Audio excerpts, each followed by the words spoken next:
I want to thank you all for joining our session today, where we're going to cover the volume myth and really get into how smart buyers are negotiating without scale. As a quick reminder, I'm Michael Workman, Growth Director here at the ResinSmart powered by RTI team. And my job is to bring the sales perspective from the resin side of the negotiation table. That's my background. Worked for Poly One Distribution and then AB Engineer Materials for my time in the industry before the company. And I've got the honor today of being joined by two of my colleagues, Kevin Mekaru and Tyler Wheeler, who, now I'm not trying to age you guys, bring over 40 years of resin purchasing experience from some of the biggest names in our industry, ITW, Amcor, Cardinal Health, Scholey IPN. I really appreciate being joined by you guys. And today we've got a topic that I know is going to resonate with all the resin buyers out there.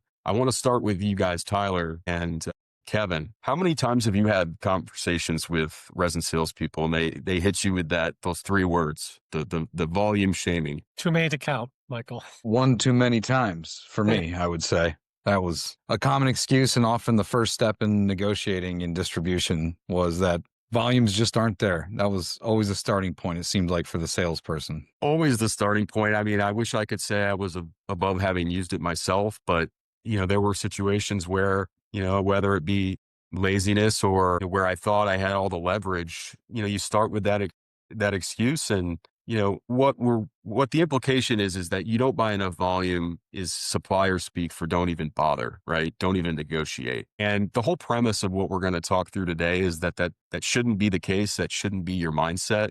If you know the resin market and you can tell the story, you can push back against price increase nominations. But increasing your volume just doesn't have to be your only strategy, or you're going to leave money on the table or bringing in too much inventory, which a lot of people post-COVID were in that boat. So the truth is, just because you're not buying rail car and truckloads, if you're buying in boxes, it doesn't mean that you can't negotiate like a pro. And what we're going to talk through today is just quickly what suppliers actually value in the market. We're going to talk through and spend most of the time on tactics that work. And then at the end, we're going to talk through how data could and should be part of that process. We're going to use the ResinSmart platform as the tool for that. Of course, there are other options out there. As a special quick offer for the folks that have joined today, you're going to get 60 days free on our platform, no commitment needed. Discovery call with our team to talk through benchmarking fit, and it's going to be a really great opportunity for you to meet with our team one-on-one. I'm going to drop that in the chat now, and we're going to talk through some more of that later. But let's get into the meat of it. So what do suppliers actually value in today's environment?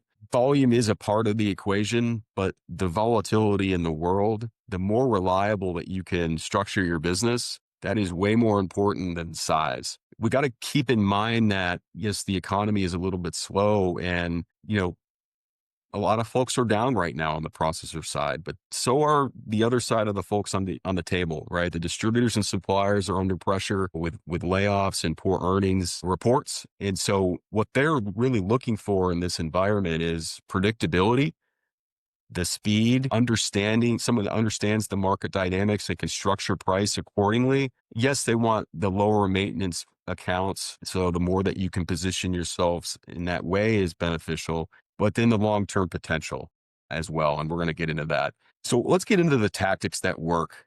So just to hit this squarely on the nose before I kick it over to you, Kevin, some of these tactics you may have heard before. Some are going to be variations on topics that you've heard discussed. I just encourage you to think of it this way. If you can take one recommendation, apply it to your tail, that's helping you get your cost savings goal in a way you weren't thinking about before this call. And then what if you took that to mindset to the rest of your spend? So starting here with one thing that resin buyers can control when they're at the table, it's the way that they show up. Kevin, how do you recommend buyers take control of the narrative as early on in that process as possible? So let's talk about that. You mentioned the statement, given your volume, and that's how a lot of discussions start. What the supplier inevitably is doing is they are trying to control the narrative from the start. And really, a great tactic is to flip the tables on and say, you know what, I need to kind of talk about this in less of a transactional way and more strategically. Go to them and talk to them about, hey, look, our volumes are low right now, but they are growing and we do have other opportunities. And also talk to them about the fact that, our vision today is to grow with a strategic partner. We're looking to benchmark partners as well. This isn't a one size fits all, one type of products.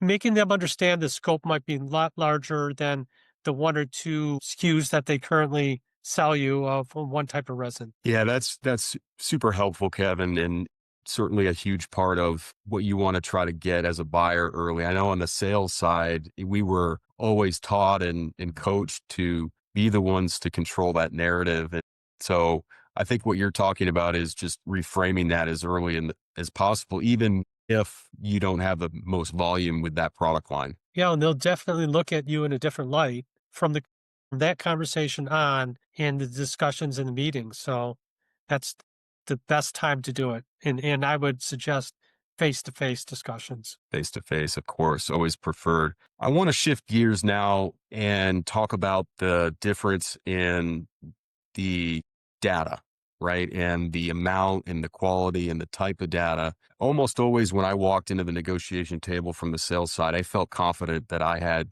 as the supplier, more information on the market, more information on transactions. And you use that, right, to justify increases or shut down conversations on price. The access to information is improving as the internet is improving, right? I want to talk to you, Tyler, specifically on how buyers can start using that real market intelligence to shift things in their favor, and maybe talk about the importance of the quality of that intelligence. Well, yeah, I think when you sit down at a negotiation table, one of the first rules is that information is leverage.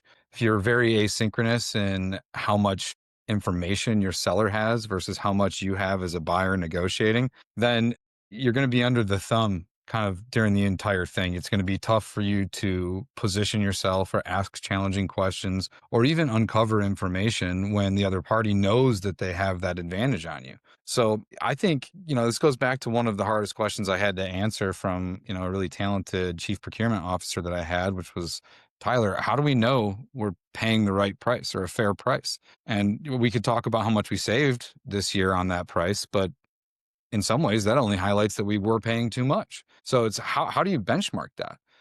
So I think that having a robust process, whether you're looking at your own holistic spend and finding similar materials and doing an internal benchmarking process, whether you're reaching out to the ResinSmart team to have a benchmarking analysis done on your behalf, or you're paying attention to public data on feedstocks, tariffs, global trade flows. And then, of course, there's other consultancies out there that publish, robust and very it's great reading material late at night, particularly on what's happening in these global markets. So whichever one of those processes that you choose to follow, be as informed as you can of what's happening in the market and knowing at least ballpark what type of price you should be in to try to answer that question that back in the days that I was asked, how do we know? I didn't have a great answer, but today I think I would be able to answer that much better in the market intelligence realm. Yeah, you put it in an interesting way, Tyler, when we were having a conversation before this call about be that buyer, grow into that buyer that sounds like a consultant when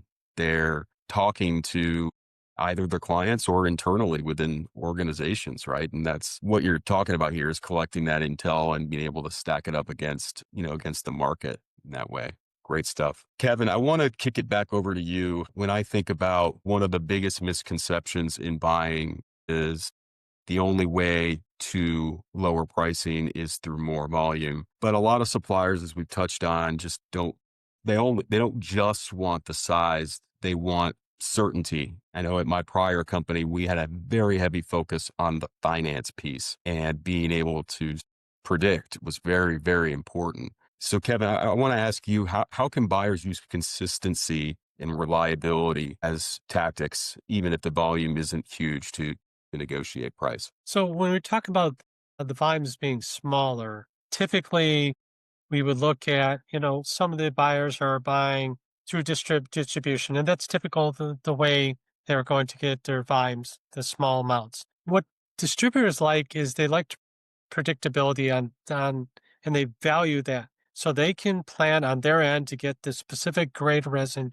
you're looking for in their warehouse. They sell to many different type of clients. So having predictability is definitely something of value to them.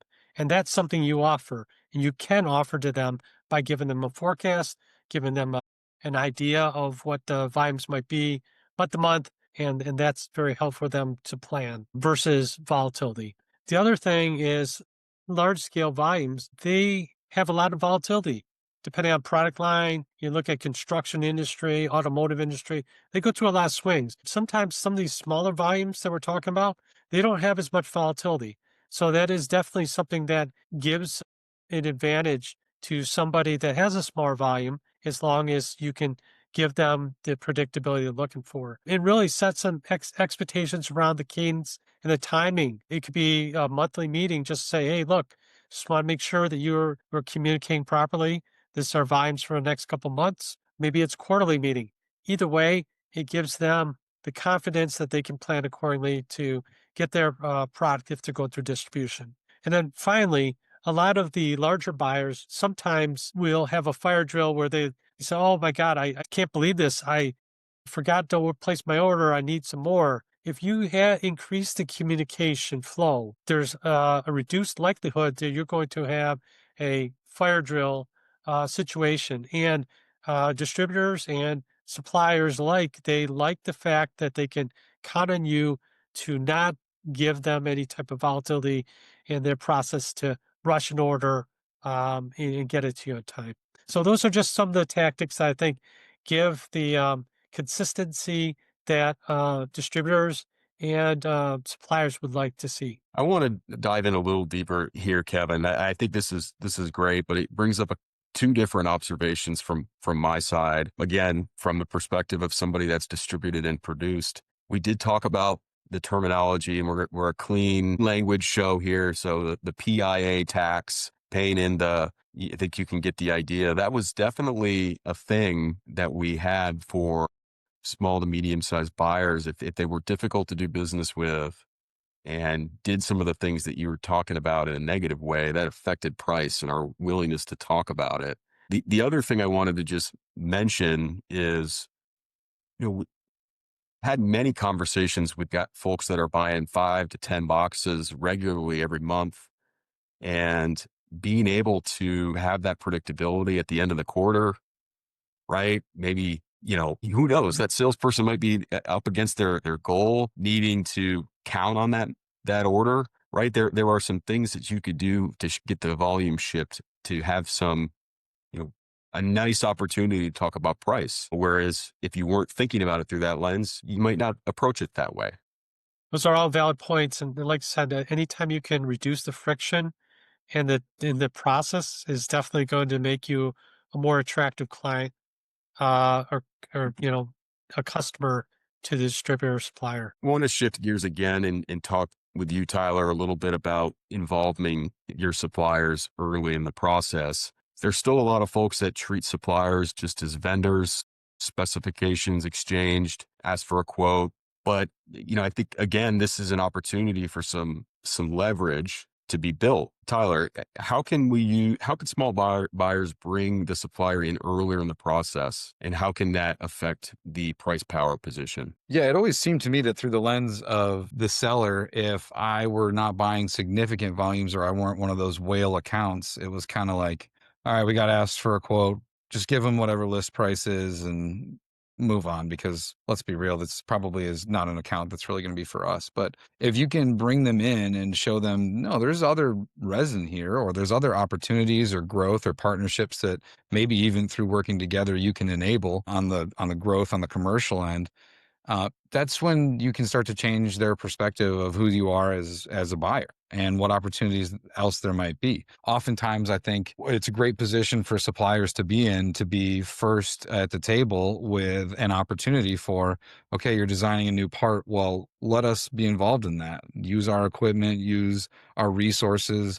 Let's get that brand new volume, because that volume isn't share shifted. It's not moving. It's brand new. And it's like the it's volumes and margin, which is what most, sellers seem to be, They're incentivized on, compensated right? on. Yeah. Yep. Compensated on. Yeah. So I think, and I also think that is a very low cost to you, right? I mean, the suppliers are willing to travel to you, and they're going to be a resource to your R&D team, where your R&D team might learn something new. So I think involving them in lunch and learns, or hosting them on site, or giving plant tours, just being a little bit more accommodating and involving, can change the attitude. And then when you come back to the conference room at the end of the day and you say, okay, well, let's talk about that pricing again on the low volumes, I think the tone and the response you're going to get is going to be a lot more reciprocal and collaborative. I mean, I'll call it out again from the sales side. We had metrics to connect our functional groups to our clients, right? Chief technology officer or director of operations, linking the technology teams. I mean, this is something that sales folks have built into their objectives. So, take advantage of that and leverage it in the conversation.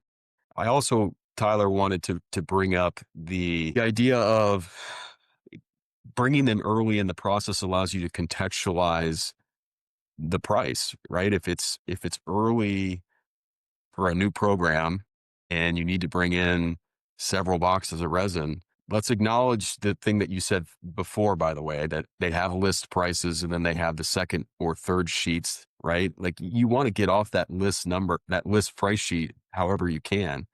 And if it is for a couple boxes that you need for a new opportunity, say that, right? And help negotiate that early so that you can avoid paying the upcharge. As just another little tip that I wanted to mention. Yeah, and maybe as a clarifying point, this tactic isn't meant to be smoke and mirrors. There is real value there, right? That's It's right. not to portray that maybe we'll be something big, all while knowing you won't be. It's just meant to be more collaborative. And I think procurement professionals don't get told this enough. I think people back in the day knew this, but in today's world, I feel like we forget that it's still a relationship-based business out there, that it is a lot of the times, people do business with people they like. So this is also an opportunity to, like I said, have lunch, have conversations, humanize the experience a little bit. And I think it makes it that much more difficult at the end of that to come out with a margin increase. The other thing that I really like that you've talked about before, Tyler, to that end is just alignment of goals, to the buyer from a cost savings perspective, the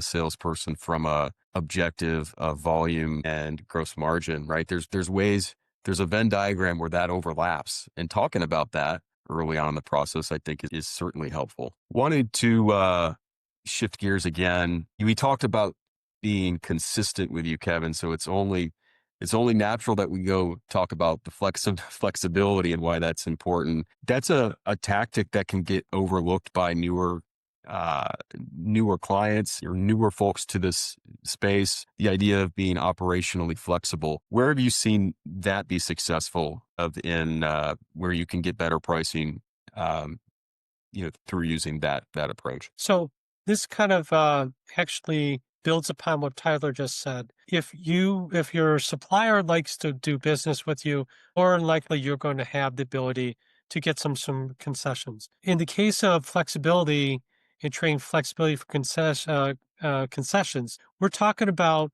relationship capital. How can I build the relationship capital over time? And if we look at a couple different options and tactics, yes, price is always a factor, but flexibility and delivery. Sometimes usually distributors may have a milk run of shipments they have in a certain area. And if it aligns with something you need, I think that's a good opportunity instead of having a separate shipment where you're going to have to pay extra for it. Another thing is taking mixed truckloads. Say you have a number of different SKUs, small volumes, and this distributor has those key items. Try to consolidate it. Make this transactions less on their end and easier for you, and you get a truckload price. Very tactical, but yes, this works. And this has been implemented in my past life. I'm sure Tyler can speak to that as well. It just makes sense. Why do you want to have somebody drop off a couple boxes of resin? You can kind of look at holistically and say, you know what? Let me consolidate my orders, help out the supplier, give them some operational flexibility, which comes back to a lower price overall. So build the relationship capital, just making the communication smoother. I mean, one point of contact instead of two or three people calling a supplier asking about something or follow up is definitely something. It's going to make you a more attractive customer to them. They certainly don't want to get tons of emails. They've got a lot of other business to do, but one point of contact definitely helps in that regard. Those are some of the main areas that I think will definitely help with the operational flexibility that will give them a little bit, increase the relationship capital that we're talking about. I think that that's spot on, and I love the when you're large organizations, there's always multiple layers of stakeholders and approvals. But at the end of the day, my role and a lot of resin buyers' role is you're responsible for this piece of business. Run it like it's your own. So I always answered that question when salespeople would say, "Who makes the decision on buying resin?" I always said, "I do." I'll manage my stakeholders internally, but for you, you have one source of contact, one source of truth, one story of what we're doing and how we're doing it. And that story and that source is collaborative and honest and transparent to the extent that we can be to drive great partnerships, consistency, and all the things that you talked about, Kevin. And that kind of takes us to number 6 that we were going through on this list, if you're following along, which is how to tap non-price levers. Not every negotiation comes down to price, and it shouldn't really. Small buyers have more to offer than just dollars per pound. And some of those are things in payment terms, in logistics help, as you just mentioned, administrative fees, and I can kind of go down this list here, but really the point is back to one of the negotiation core principles, which is uncovering the pain points for the folks on the other side of the table. Michael mentioned earlier that one of the things he was grading on was how deep he can get and wide into organizations. So while I might take the position, yes, I make the final decision here on buying, if I were to uncover that at the negotiating table, clearly I'm going to be giving Michael one of his metrics by introducing him to the R&D team and such, like we talked about. And once you've given that, then the question becomes now, how is it reciprocal? And if it's not price, then is it payment terms? Or if his pain point is, you're taking an odd number of shipments and odd timings, and that's a problem on our end administratively, or how we're billing, or it's not summary, whatever it is, uncovering those non-price levers from your salesperson, which you can do if you've built a good relationship, is going to be one more approach to maybe getting to price, but at least getting to maybe a rebate or some type of a sales agreement that has year-over-year volume decreases, or I'm sorry, price decreases rather. Some type of way to keep it reciprocal while uncovering those pain points for your seller. Love it, Tyler. I mean, I just again think back to the days on the sales side. I mean, we were held accountable for those metrics and use some of the ways that they are graded on for your favor. The other thing that comes to mind as you talk through that, Tyler, is the new logos, right? If you have a piece of business that is small for a particular vendor, that doesn't mean that always has to be the case, right? They're motivated by, talking internally with their commercial teams about, new logos to their organization. So even if it starts small, it can still go somewhere, very substantial. We have our last point here, and this gets a little bit into the weeds talking about, there's a lot of emotion in some of these small transactions. There are things out there, index-based pricing, that can be applied here. We've seen it happen. Kevin, I want to just touch on how can buyers use that index-based pricing to make the conversation a little bit more transparent, even without a big contract. So when we talk about index, obviously, like you mentioned, Michael, it's very controversial. We all know about a market adjustment every couple of years, which is due to market drift or price drift over time, and they have to recalibrate the price down to where people are doing the transactions at. So part of the challenge here is if you don't anchor it to a index, you're really at the whim of a price letter that comes out, your supplier comes to you and says, or maybe it doesn't even come to you, just emails you and said, your price is going up 8 cents. Then in next month, maybe it's 5 cents. Before you know it, you're way up above where the index actually would be, even after it's been adjusted down. So for the non-market. So having it anchored around some index plus a fair margin, a fair price is good to have in your toolbox. Now, that does not mean that you need to accept the price increase, because many times in my career, and Tyler can say the same thing. You can push back with a supplier if this is something that's a lower volume and say, look, I don't think the price increase is valid and the XYZ is the reason why. We'll talk about it when we show the tools. You need to have the data to support your argument. But if you can essentially make sure that you don't accept those price increases over time. But if you don't anchor to an index, then you really have pretty much whatever the supplier wants to have. Typically, they want to have a larger margin to make up for some of the larger contracts with their smaller margins. Something to be um, to calculate is what is a fair margin above the index, and that's really what we have to talk about. And I guess we'll show some data in the system and what we look at to kind of get to that data point. What is a fair price, and where we would gain the data to have these conversations? Because if you don't have data in your conversations, as Tyler's mentioned, I've been mentioning, really that makes your argument or not less persuasive. Yeah, I thought it would be just a great opportunity to pull the platform up and talk through using data. We're going to talk through a couple of different scenarios here, just to again drive home the point. Having data allows you to tell the story and build the leverage. So one place, I just want to quickly hit on a scenario on how these folks, distributors and suppliers, how they send out price increases. So typically how it works is when if it's a distributor, they get a price letter from their vendor and they've got a big long Excel file of all the existing clients with contact information. That letter is plugged into that process. They then review as the sales team, and who doesn't get an automatic letter. Some folks are very opposed to that, which I certainly would be if I was in your shoes, Kevin and Tyler.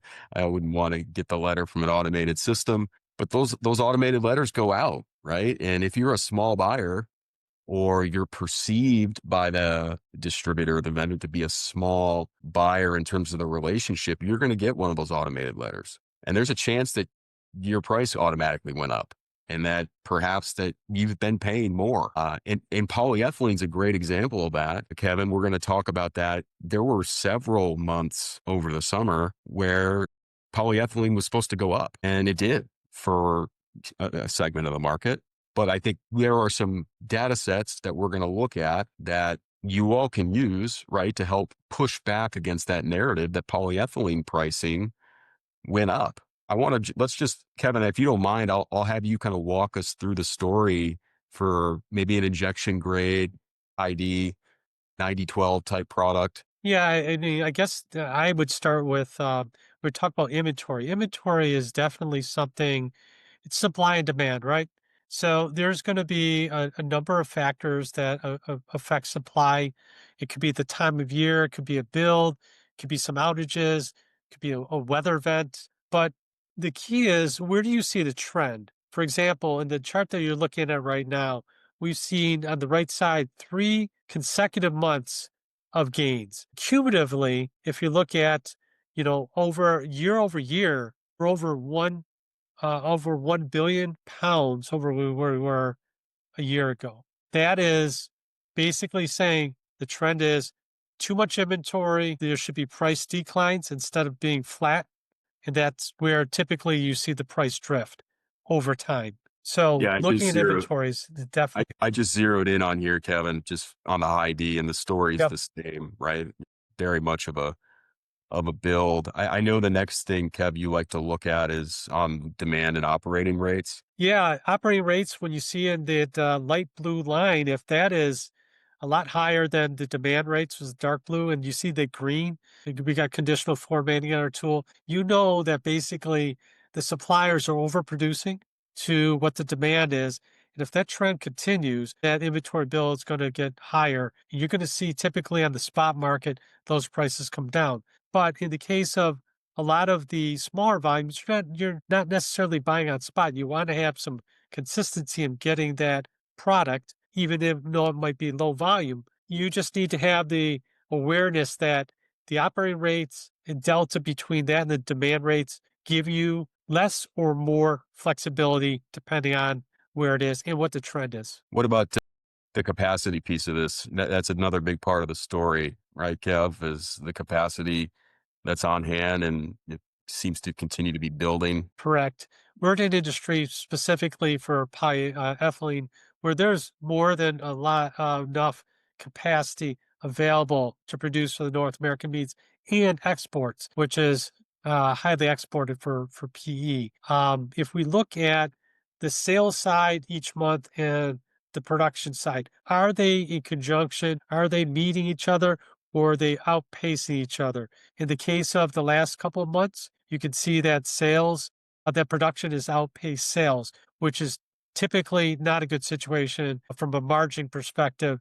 Eventually, you're going to see the indices go down, and you're going to definitely have a little bit more leverage when you have your discussions with your supplier or distributor. And just, those are the first three chapters of the story, Kev, that you like to tell. The final chapter, the conclusion here is looking then at the benchmarking, and let's just go to high D injection grade just to keep it consistent. I know what you're saying when you're looking at these numbers, Michael. I mean, these numbers are very, very low. I would never pay something this low. Yes, this is our fair market number for larger volume producers, but there are ways we can help you, right? There are ways to take this information and stack up against where you should be for truckloads, truckload bulk, truckload boxes, and then in the boxes category. The important thing though is this is a benchmark, right? This is a point in time, and then the change. The change here, what is this, Kev?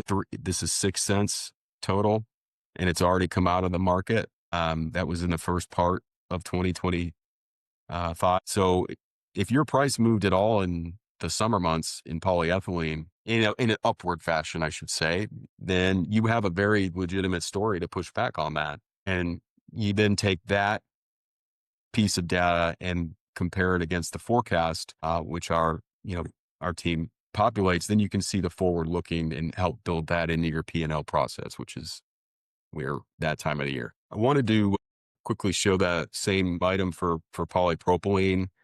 Again, just to show the movement here, there's a lot of seasonality in the polypropylene space. Some summers, the pricing that goes up. If you look at our numbers here, that was very muted. So if you got an increase in polypropylene this month, let's make sure that it wasn't implemented. If it was to the absolute values that you're seeing here. Michael, I want to make another point.